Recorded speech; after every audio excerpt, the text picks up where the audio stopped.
En junio de 2014, el Papa Francisco lanzó un apasionado ataque sobre una organización que lleva un siglo siendo responsable de dejar tras de sí un largo reguero de sangre: la mafia.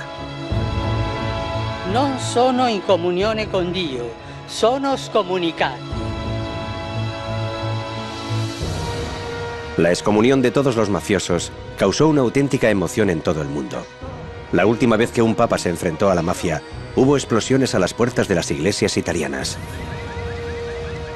Los mafiosos son profundamente religiosos, pero en este documental vamos a mostrar lo profundamente cínicos que son en la forma de usar la religión para justificar su poder. Y la razón por la que han podido salirse con la suya es porque durante décadas ha existido un matrimonio de conveniencia que mantenía unidas a la mafia y a la iglesia. ¿Cuáles son los resultados de este matrimonio impío? Los mafiosos se han hecho con el control de las festividades religiosas. Hombres con sotana han confabulado con hombres de honor. El Banco Vaticano ha lavado el dinero de la mafia. Y los sacerdotes que se han enfrentado a los jefes del crimen han sido asesinados. Me llamo John Dickey y he dedicado 15 años a investigar el crimen organizado en Italia. Ahora me encuentro investigando los lazos que unen a la mafia y la Iglesia Católica y qué sería necesario para cortarlos.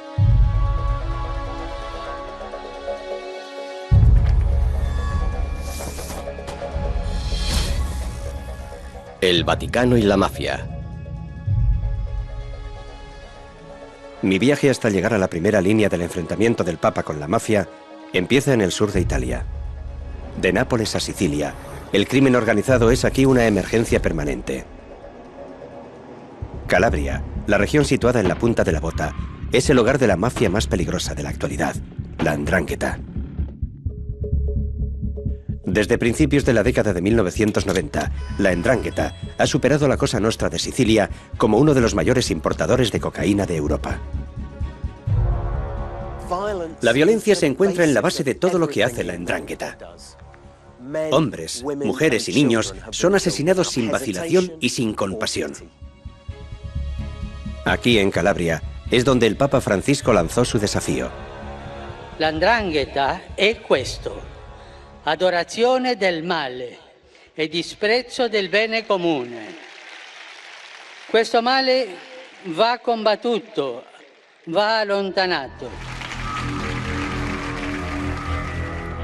Fue el asesinato de un niño de 3 años lo que trajo al Papa Francisco a Calabria. Cocò Campolongo estaba al cuidado de su abuelo, un traficante de drogas que estaba a punto de colaborar con las autoridades.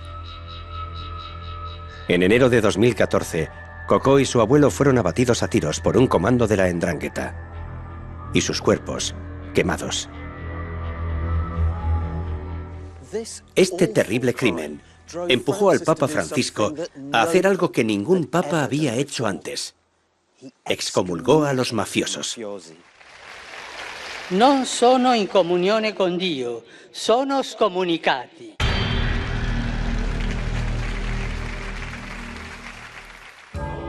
La excomunión es una herramienta muy antigua que el Papa y sus obispos usan para castigar a quienes han cometido crímenes graves contra la fe o la vida. Intentar asesinar al Papa o romper el secreto de confesión acarrean la excomunión. Lutero y Galileo fueron excomulgados por herejes. Más recientemente, los médicos abortistas han sido castigados del mismo modo. Los enemigos políticos del papado también han sido objetivos de la excomunión. Napoleón y los comunistas, por ejemplo, incluso toda Venecia durante la Edad Media. Cuando una persona es excomulgada, no puede comulgar, y los sagrados sacramentos del matrimonio y del entierro por la Iglesia pueden serle negados. Se encuentra de camino al infierno.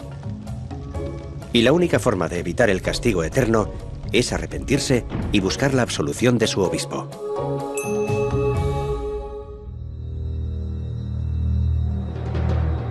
Giacomo Galeazzi es lo que en Italia llaman un vaticanista, un observador del Vaticano. Se encontraba presente durante la homilía del Papa Francisco. Para él, estaba claro que el Papa Francisco no solo se estaba dirigiendo a los mafiosos, sino también a los sacerdotes. Me di cuenta de que los religiosos que formaban la comitiva del Papa Francisco estaban algo desconcertados, porque temían que eso dividiese a la comunidad. A partir de ahora, ningún sacerdote y ningún obispo podrá decir que no sabía nada. Los clérigos no podrán esconderse en las zonas grises y decir que no saben de dónde viene el dinero del cepillo. Eso es lo que sucede en muchos sures del mundo, no solo en el sur de Italia, sino también en la Sudamérica de los narcotraficantes, por ejemplo.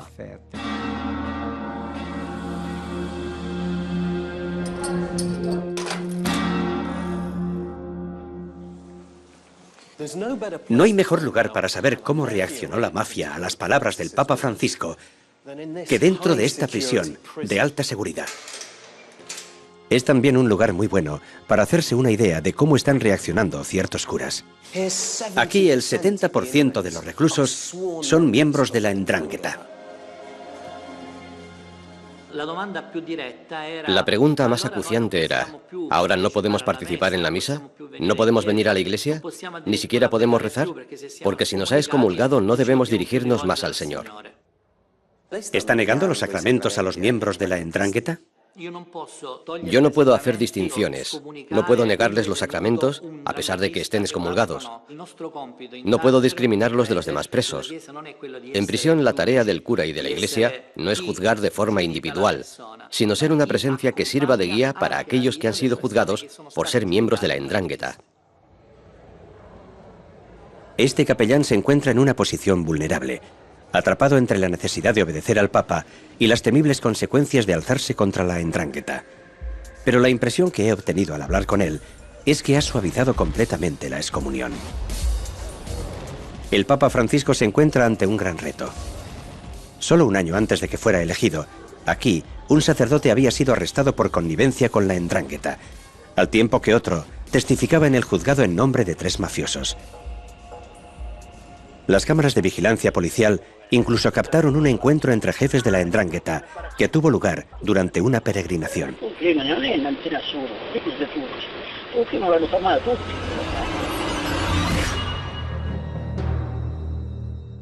Representantes de jefes locales de todo el mundo fueron hasta el santuario de Polsi para besar el anillo del jefe supremo como acto de sumisión y como ratificación y reconocimiento de su investidura como jefe.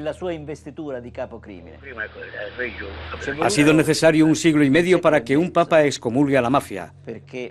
Por fin, después de la visita del Papa Francisco, los obispos de Calabria han redactado un documento en el que denuncian a la 'ndrangheta. El primer documento que contiene la palabra 'ndrangheta, pero estamos en el año 2015. Y hoy, a pesar de la excomunión, ¿sigue habiendo casos de connivencia entre la Iglesia y la 'ndrangheta? Yo creo que sí.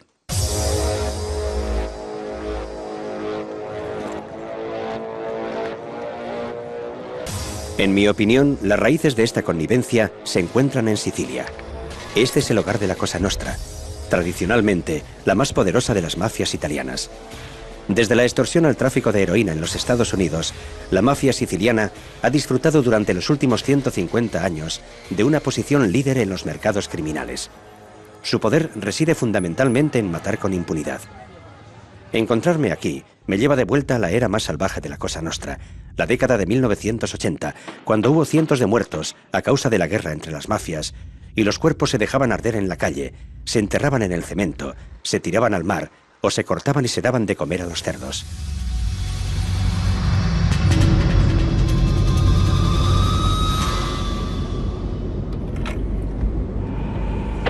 Ricordo un deposito del ferro a Bagheria. In questo posto venivano dati appuntamenti anche a quelle persone che non erano più ritenute affidabili. E una volta che arrivavano lì non facevano più ritorno a casa. Estoy en Bagheria, un barrio obrero al este de Palermo. Esto de aquí es una antigua fábrica de clavos.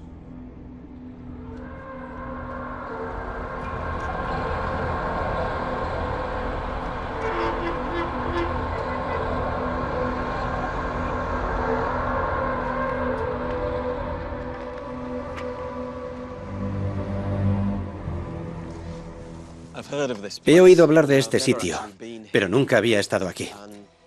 Puede ser por lo que he leído, o por el olor a basura ardiendo en el patio, pero me encuentro bastante mareado.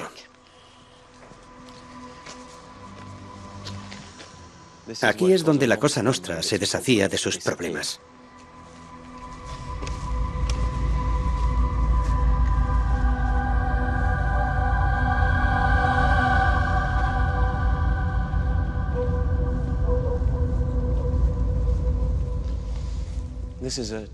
Esto es una cámara de tortura.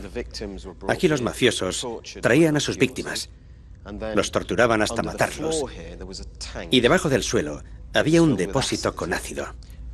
Ahí era donde tiraban los cuerpos de las víctimas para hacer desaparecer las pruebas.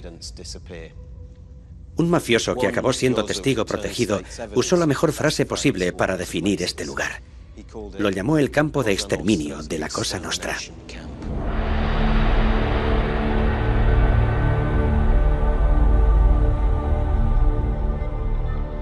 Nadie sabe cuánta gente ha muerto aquí. Las paredes no hablan. Pero en medio del horror, el código de la omertá se rompió y los mismos hombres que habían cometido atrocidades como esas hablaron por primera vez del perverso pero fundamental papel que la religión tiene en sus vidas. Già, tutti gli uomini d'onore pensiamo tutti di essere un po' cattolici. Si vuole fare risalire Cosa Nostra all'Apostolo Pietro. Difatti io appartengo a Cosa Nostra, sono cattolico. È una cosa strana, però tutti gli uomini d'onore abbiamo la Bibbia, tutti ci facciamo i santi. Per esempio, guardi, una delle regole di Cosa Nostra è non uccidere il venerdì, perché per noi è giorno di lutto.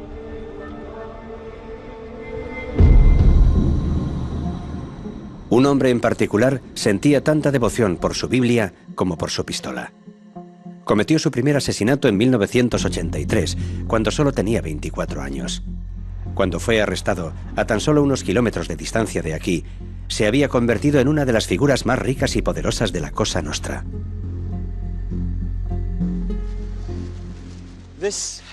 Esta casa pertenecía al jefe de la mafia, Pietro Aglieri, quien se pasó más de la mitad de su vida escapando de la policía. Y aquí estaba uno de sus muchos escondites. Como se puede ver, se está cayendo a pedazos. Hace años que no entra nadie.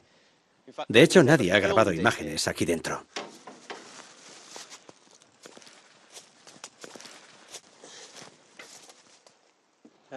La casa está en un estado lamentable. Los muebles están destrozados.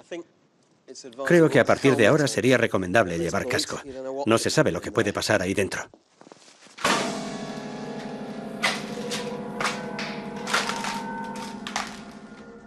Por todo el desorden que hay y por los excrementos de rata, parece que este lugar fue abandonado a toda prisa.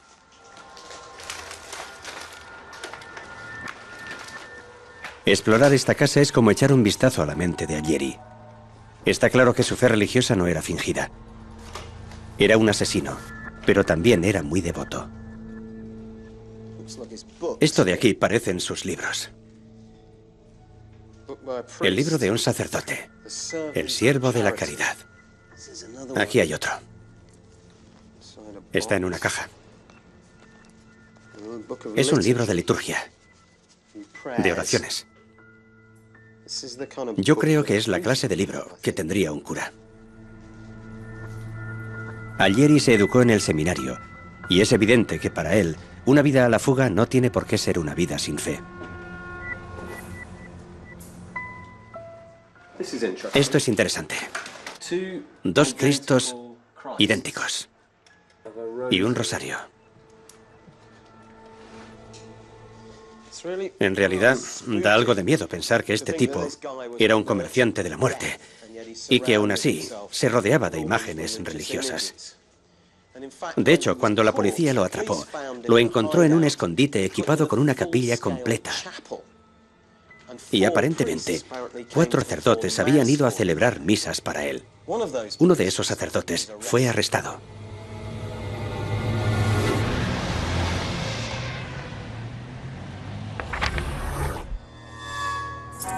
La Cosa Nostra entró en la vida del padre Mario Fritita cuando un miembro de la banda de Aglieri llamó a la puerta de su iglesia cercana a los muelles de Palermo.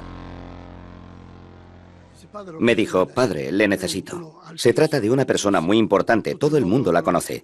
¿Quién es? No le puedo decir su nombre, pero esa persona le necesita. Necesita reunirse con usted, quiere abrirle su corazón, quiere comulgar, se quiere reencontrar con Cristo. ¿Qué dice? Unos días después, el padre Fritita se encontraba en un coche, dirigiéndose al escondite de uno de los fugitivos más famosos de Italia. No me decía a dónde me llevaba, solo me decía que confiara en él, que iba a ver a Allieri. Allieri, dije, vaya, un pez gordo. Cuando el padre Fritita llegó a una casa de campo a las afueras de Bagheria, encontró algo que nadie esperaría encontrar en el escondite de un jefe de la mafia. Una capilla completa, con altar, pila para el agua bendita, patenas para las hostias y cálices para el vino. Incluso tenía reclinatorios de iglesia. Me quedé atónito. ¿De dónde los había sacado? Después comprendí que ya le habían visitado otros sacerdotes antes que yo. Antes de empezar la misa lo confesé a él y a otros 3 hombres que estaban con él. Eso me conmovió. Estaba con personas muy poco corrientes, personas buscadas en medio mundo, pero la parte espiritual se había ganado su sitio. Se trató de algo muy intenso, una experiencia muy intensa, porque ellos la vivían de forma intensa. Imagíneselo. Permanecieron de rodillas durante toda la celebración. Allieri ahora asiste a misa en la cárcel. Lo detuvieron en 1997 y lo sentenciaron a cadena perpetua. El padre Fritita fue acusado de ser cómplice de un fugitivo. Cumplió parte de la condena, pero al final fue declarado inocente. ¿Por qué me debo arrepentir de ir a ver a alguien? Tuve la ocasión y la aproveché. Yo no tengo tratos con la mafia. Es más, diría que no me interesa, pero sí que me ocupo del pecado. Es decir, me ocupo de la mafia del mismo modo que lucho contra el aborto, contra el divorcio, que lucho contra cualquier otro pecado. Pero no lucho contra los pecadores, sino que voy a su encuentro. Debo hacerme amigo de ellos, debo ser su hermano, debo ayudarlos. Pero aquí está el problema. Es difícil negar que los curas como el padre Fritita estén haciendo lo correcto, si seguimos la doctrina católica. Se ocupan del pecador e intentan devolverlo al camino correcto. Pero cuando se trata de la mafia, esta aproximación entra a menudo en conflicto directo con la responsabilidad de la Iglesia con la sociedad. Cuando es arrestado, Pietro Allieri se hace estudiante de teología y decide no colaborar más con las autoridades. Además, consiente que sus cómplices continúen asesinando y traficando con estupefacientes porque el pupilo, entre comillas, de Fritita había hecho suyas las enseñanzas. Lo que cuenta no es arrepentirse ante los hombres, sino arrepentirse ante Dios. Señor Scarpinato, a lo largo de su carrera ha interrogado a muchos mafiosos. ¿Cuál es su opinión sobre su religiosidad? El mafioso toma algunos aspectos de la cultura católica, como la ética de la redención, la moral sexual o la ética familiar, y construye una relación con Dios y con la religión que se mueve dentro de esos parámetros.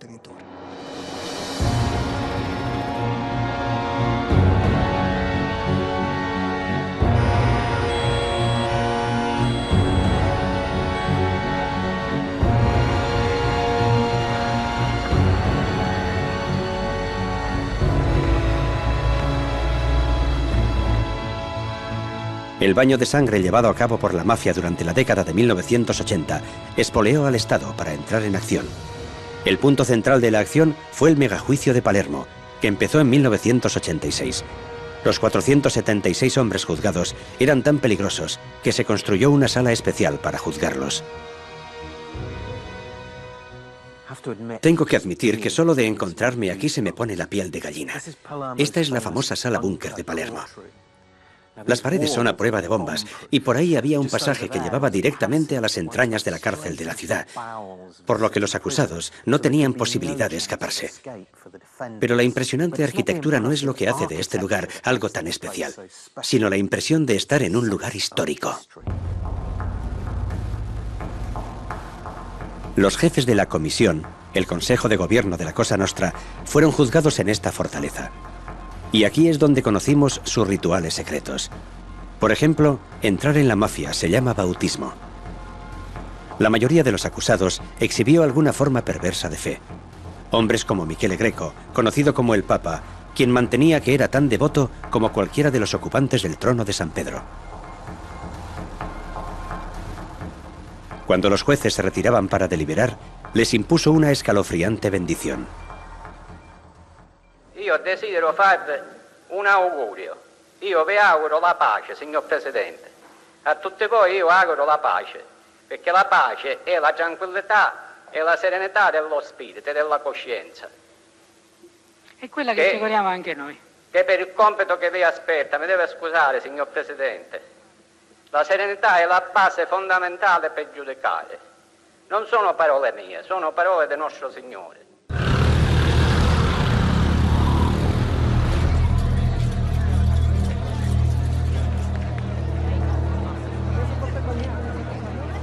Al Papa Francisco le va a resultar difícil convencer a los mafiosos de que su versión de la fe no les garantiza un billete al paraíso. Porque para la mafia, la religión es algo más que libros de oraciones, altares y rituales. Cada febrero, 1 millón de personas se reúnen en la ciudad siciliana de Catania para festejar a Santa Águeda. Se pueden ver fuegos artificiales y degustar los tradicionales filetes de carne de caballo. Algunos fieles muestran su devoción llevando gigantescos cirios.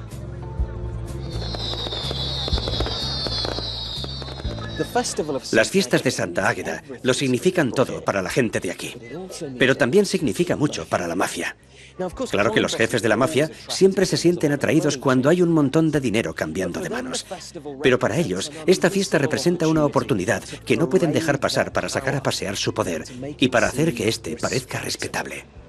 El investigador jefe de la policía, Antonio Salvago, lleva años siguiendo las actividades de la mafia en las celebraciones. En una realidad como la de Catania, donde coexisten diversas organizaciones mafiosas, poder hacer parar la procesión en un punto determinado significa tener el control de la realidad de la ciudad en ese momento.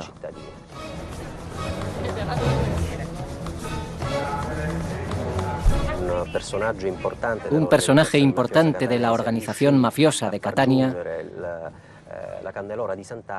consiguió llevar la procesión de Santa Águeda a un barrio periférico distante del recorrido natural de la fiesta. Lo que pretendía era confirmar el dominio de la banda de Ercolano Santa Paula en una de las partes de la ciudad que durante mucho tiempo había sido un bastión de la banda.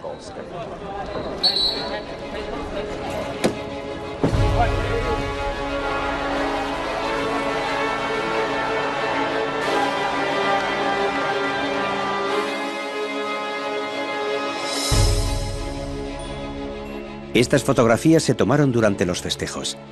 Aquí la policía identificó a 2 importantes mafiosos llevando las reliquias de la santa. Y en esta hay incluso un mafioso que consigue alcanzar el carruaje y ocupar el sitio normalmente reservado para el cura. Así es como la fiesta de Santa Águeda, el tercer evento más grande de este tipo en el mundo, fue el primero en ser llevado a juicio por sus conexiones con la mafia. Durante su investigación, también interrogó al entonces obispo de Catania. ¿Cuál fue su respuesta? En el juicio no obtuvimos una respuesta clara del entonces obispo, el obispo Pomerito. Creo que el problema viene de que la Iglesia, en ese momento, subestimó enormemente el problema tan grande que representaban los grupos mafiosos que se aprovechaban de los festivales religiosos para reafirmar su autoridad.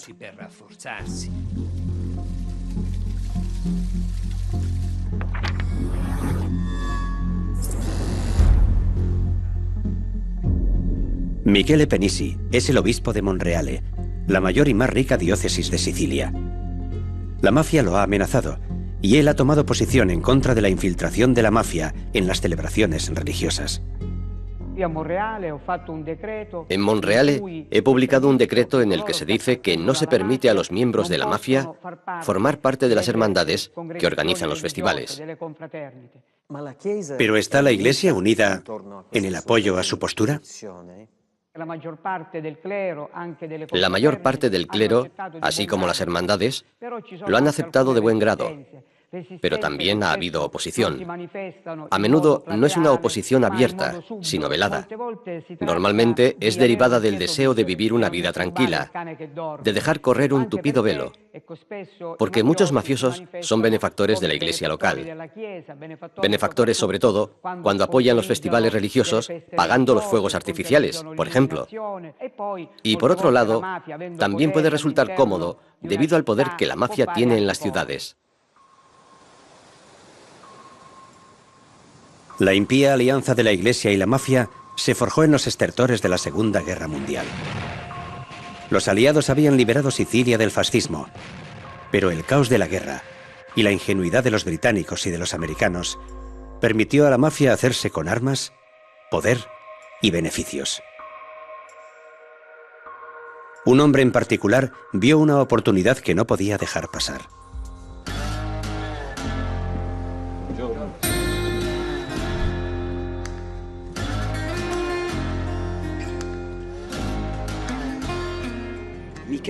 Michele Navarra era un jefe de la mafia y una persona importante.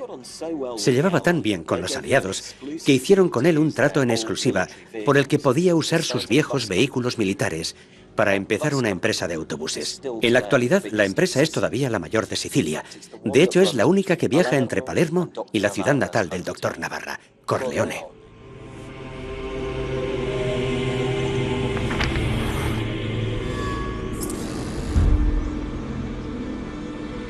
Corleone le debe su fama mundial al ficticio Don Vito de la película El Padrino. Pero en Italia es mucho más famosa por ser el hogar de la familia más sangrienta de la Cosa Nostra. Al término de la Segunda Guerra Mundial, Michele Navarra estaba al mando aquí. Su siguiente movimiento sería el terrorismo político: atacar a los campesinos de izquierdas. En aquellos años de posguerra, Sicilia se encontraba dividida entre el movimiento campesino, integrado por miles de campesinos pobres que llevaban desde siempre soñando con poseer un trozo de tierra, y los grandes terratenientes, que temían perder los antiguos privilegios feudales y que se servían de la ayuda de los mafiosos para no perder el poder. Michele Navarra, como jefe de la mafia de Corleone, era a quien se dirigían todos los grandes terratenientes que querían acabar a toda costa con el movimiento campesino. Las elecciones de 1948 le ofrecieron a Michele Navarra la oportunidad de hacer más amigos en las esferas políticas. Eran las primeras elecciones nacionales en Italia desde el principio de la Guerra Fría. Los votantes tenían que elegir entre comunistas y socialistas por un lado y por otro los demócratas cristianos apoyados por la Iglesia. Michele Navarra se alineó con los demócratas cristianos, lo que, como es natural, cementaba la alianza de poder entre la democracia cristiana, la Iglesia, la mafia y los grandes terratenientes. Su objetivo era detener a cualquier precio el peligro social comunista. En Roma, el Papa Pío XII intervino, excomulgando a todos los comunistas. En Corleone, como en el resto de Sicilia, el clero y los jefes del crimen se unieron en su lucha contra el comunismo y apoyaron a los mismos candidatos. Michele Navarra era uno de los fieles de esta iglesia de Corleone y un generoso benefactor. Durante las elecciones, atrajo los votos para los demócratas cristianos. Cuando finalmente encontró su final, hallaron 96 balas en su cuerpo. La Iglesia recompensó una vida de dedicación con un fastuoso funeral.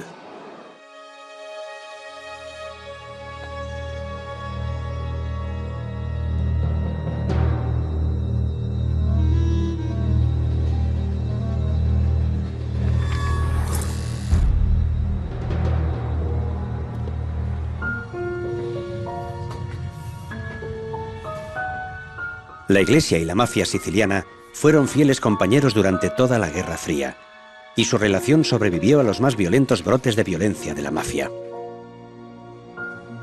En 1963, un coche bomba de la mafia mató a 7 soldados a las afueras de Palermo. El Vaticano exigió al cardenal de Palermo que tomara medidas, pero el cardenal Ruffini se resistió. Describió a los mafiosos como delincuentes comunes y recalcó que ninguno de ellos iba a misa. Añadió: en mis muchos años de ministerio nunca he podido detectar la más mínima relación entre el clero y los criminales. Estaba equivocado.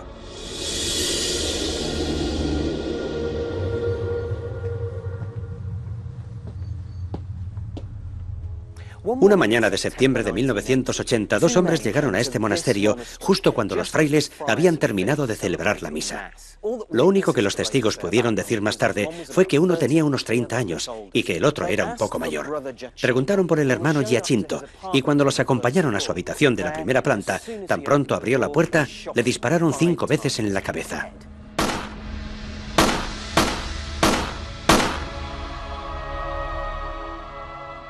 Ese fue un asesinato que abrió una ventana a un oscuro patrón de conexiones que relacionaban mafia, política e iglesia.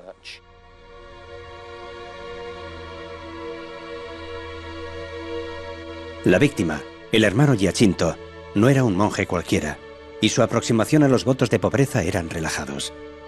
Francesco Nicastro fue uno de los primeros periodistas en llegar a la escena del crimen. Llevaba un estilo de vida de hombre adinerado, en absoluto como los demás monjes. Se encontraron trajes hechos a medida, perfumes franceses, botellas de whisky, una pistola e incluso 4 millones de liras, que en esa época ya representaban una buena cantidad. Y además, Giacinto estaba en el centro de un denso entramado de relaciones de todo tipo, con la política, con ciertos ambientes de la sociedad, pero sobre todo con la mafia.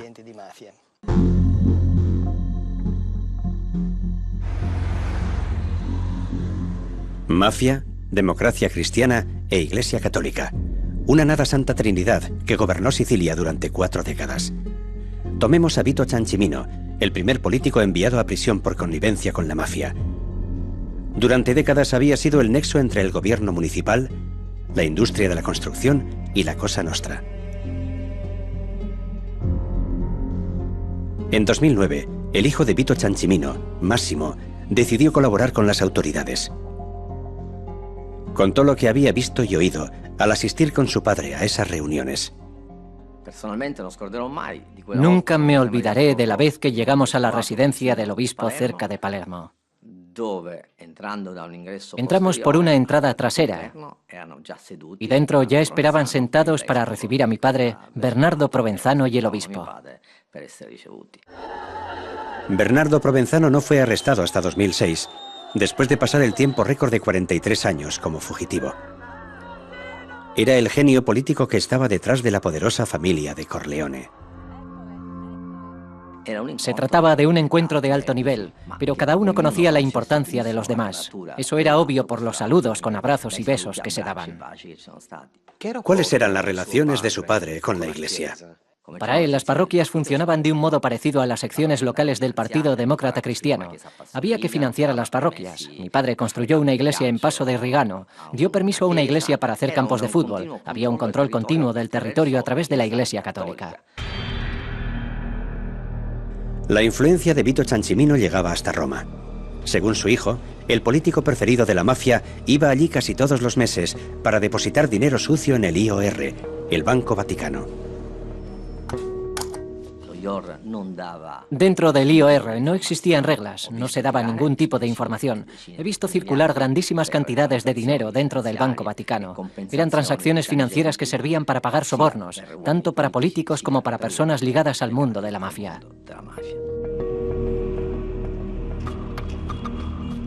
Algunos han cuestionado la fiabilidad de un testigo como Massimo Ciancimino, pero los fiscales consideran que se puede confiar en él. Después de todo, cuando se trata del dinero de la mafia, el Banco Vaticano está implicado a fondo. De hecho, han sido tantos los escándalos que han rodeado al IOR a lo largo de los años, que una de las primeras iniciativas del Papa Francisco, cuando llegó a la Plaza de San Pedro, fue encargar una reforma completa de sus operaciones. En 2015, el Banco Vaticano ha cortado relaciones con 750 clientes y se ha levantado el secreto bancario.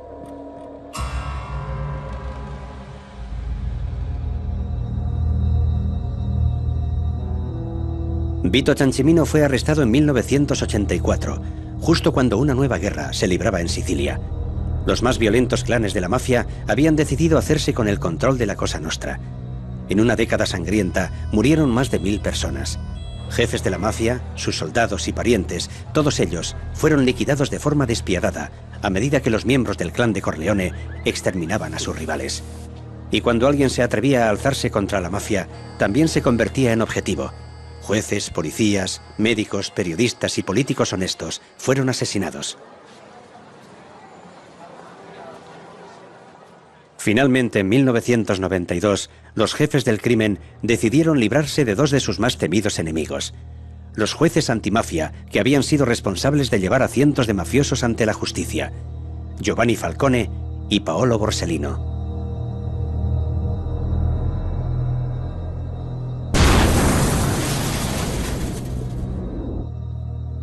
Las bombas que los mataron, con 2 meses de diferencia, también mataron a la esposa de Falcone y a 8 valientes guardaespaldas.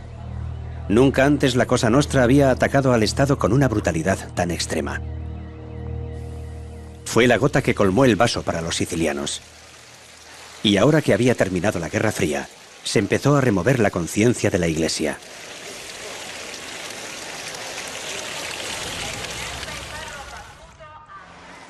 Esto es Brancaccio, un arrabal de Palermo, donde en algunas zonas hay niveles de pobreza del tercer mundo. Pero fue aquí, después de décadas y décadas de cómodo silencio por parte de la Iglesia, donde un cura empezó a alzar la voz. Y al hacerlo, logró que la mafia lo temiese. Se llamaba Padre Pino Puglisi. Ma noi speriamo che qualcosa via via vada cambiando. Già ci sono parecchi ragazzi che stanno attorno al centro sociale e alcuni già sono qui presenti e che incominciano a capire che la vita non è fatta semplicemente di violenza, di degrado, ma ci sono valori come pace, fraternità e collaborazione. Gregorio Porcaro trabajó en estas calles con el padre Puglisi. El secreto de Puglisi era ensuciarse las manos. Un día lo vimos llegar con el rostro hinchado porque le habían dado una paliza. Lo habían amenazado. Algunos de nuestros chicos también los amenazaban con navajas. Tenéis que dejar de hablar con esos curas y venir con nosotros. Eran unas señales muy claras. Cuando veía el total desinterés, la casi indiferencia de parte de la cúpula de la Iglesia, me quejaba al padre Puglisi. Padre, nos están dejando a nuestra suerte, porque puede que estemos tensando demasiado la cuerda. Si seguimos así, la mafia va a reaccionar. Y él contestaba que, bueno, ¿qué pueden hacer? ¿Matarnos? Y después de que nos hayan matado, ¿qué habrán logrado? La Iglesia de Sicilia estaba en una encrucijada. El comunismo había desaparecido, y con él, las razones políticas para no prestar atención a la Cosa Nostra. Pero la Iglesia no tenía la clara visión que tenía el padre Puglisi sobre la mafia, que la veía como algo demoníaco, y no lo apoyaron. Juan Pablo II fue mucho más decisivo. En 1993 fue a Sicilia y emitió una fuerte condena. Fue el primer papa en mencionar la palabra mafia. Dio ha detto una volta, non uccidere.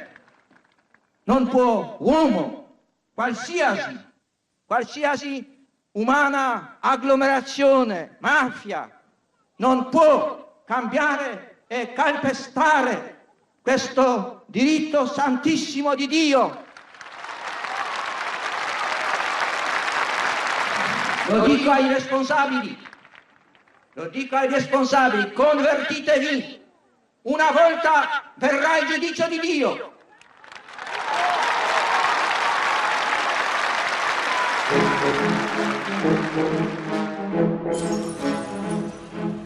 Menos de 2 meses después del discurso de Juan Pablo II, la Cosa Nostra decidió dar una lección a una iglesia que anteriormente había considerado su aliada, o por lo menos espectadora pasiva. Hubo explosiones de bombas en 2 de las más importantes y hermosas iglesias de Roma. 2 meses después, la mafia asesinó a Pino Puglisi.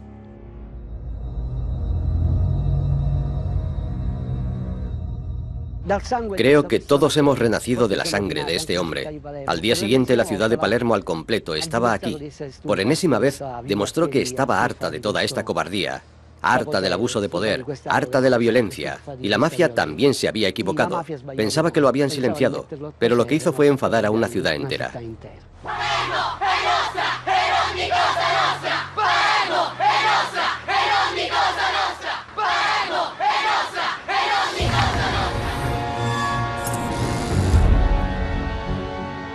Pino Puglisi fue beatificado poco después de la proclamación del Papa Francisco. Los asesinos del padre Puglisi se encuentran ahora entre rejas, pero los mafiosos siguen ocupando los bancos de las iglesias y su nociva influencia incluso llega a la plaza de San Pedro. El báculo del Papa Benedicto declaró caballero a un jefe de la 'ndrangheta y ese mismo jefe consiguió que bautizaran a su hija en esta misma basílica. Son historias como esta las que nos dicen, del mismo modo que al Papa Francisco, lo vulnerable que todavía es la Iglesia ante los engaños del crimen organizado. La relación entre la Iglesia y la mafia no es más que un capítulo de un gran libro de título Relaciones entre la Iglesia y el poder. Cuando, por ejemplo, en 1929 Pío XI firmó el concordato con el Estado fascista, ya era perfectamente conocida la naturaleza del fascismo. Cuando la Iglesia Católica firmó el concordato con la Alemania de Hitler en 1933, era perfectamente claro el carácter antisemita de las políticas del Führer.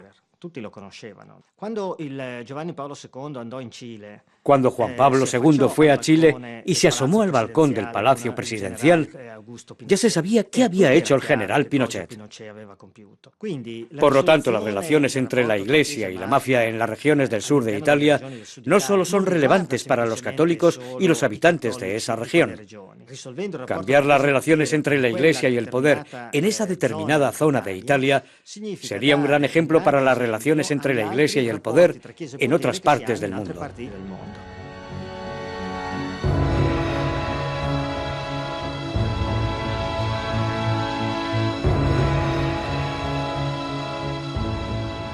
Puede que el Papa haya excomulgado a la mafia, pero todavía veo que muchos sacerdotes no tienen demasiado claro qué se supone que deben hacer. Lo exasperante es que la Iglesia puede cambiar realmente las cosas en la lucha contra las mafias.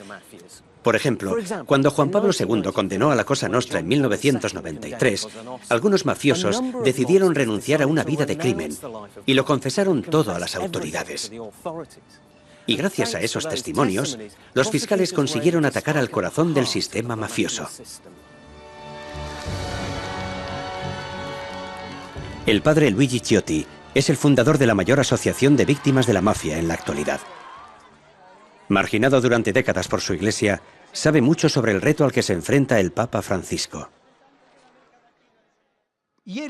Hoy, como en el pasado, hay signos de que la Iglesia aún es un poco tibia en ciertos contextos, en algunas realidades.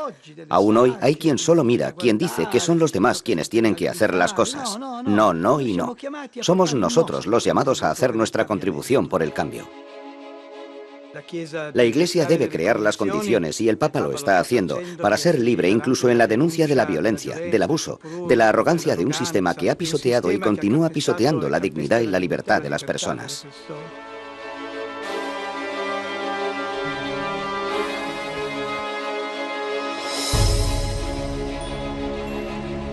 La batalla del Papa Francisco se perderá o se ganará. No en Roma, sino en el sur de Italia. Aquí la vida ya es dura para los pocos sacerdotes que se enfrentan a la mafia en primera línea. Y podría volverse más dura. No es la colina que alguien querría bajar sin frenos. Pero en lo más alto, la 'ndrangheta le cortó los cables de los frenos a una furgoneta usada para transportar a personas discapacitadas. De hecho, lo hizo para que se estrellara al bajar por aquí. ¿Por qué lo hizo? La respuesta es un cura que se encuentra en primera línea de la lucha contra el crimen organizado.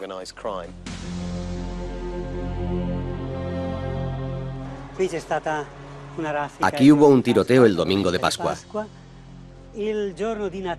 La noche de Navidad anterior, explotó una bomba que hizo saltar la entrada. Dejó un hueco. Esto de aquí saltó por los aires. El primer domingo de Cuaresma dispararon a la casa. La policía lo explica diciendo que hacen estas cosas en días señalados para dejar claro que el cura está en el punto de mira. El padre Panizza vino a Calabria para trabajar con personas discapacitadas. Tomó posesión de un apartamento que el Estado había confiscado a una familia mafiosa. Nadie se atrevía a usarlo. Al principio, ni siquiera el cerrajero cambió las cerraduras. En ese momento empezaron las bombas y después las balas. He visto con mis propios ojos cómo la 'ndrangheta vigila todos sus movimientos.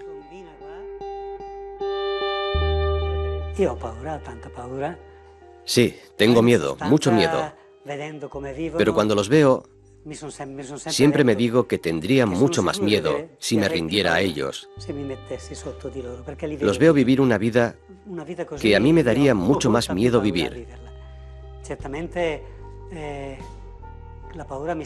Tengo el miedo dentro día y noche. Incluso cuando duermo, me afecta a los sueños. Pero la vida sería muy diferente si me rindiera a ellos. Hace poco prendieron fuego a la puerta de la iglesia del padre Panizza.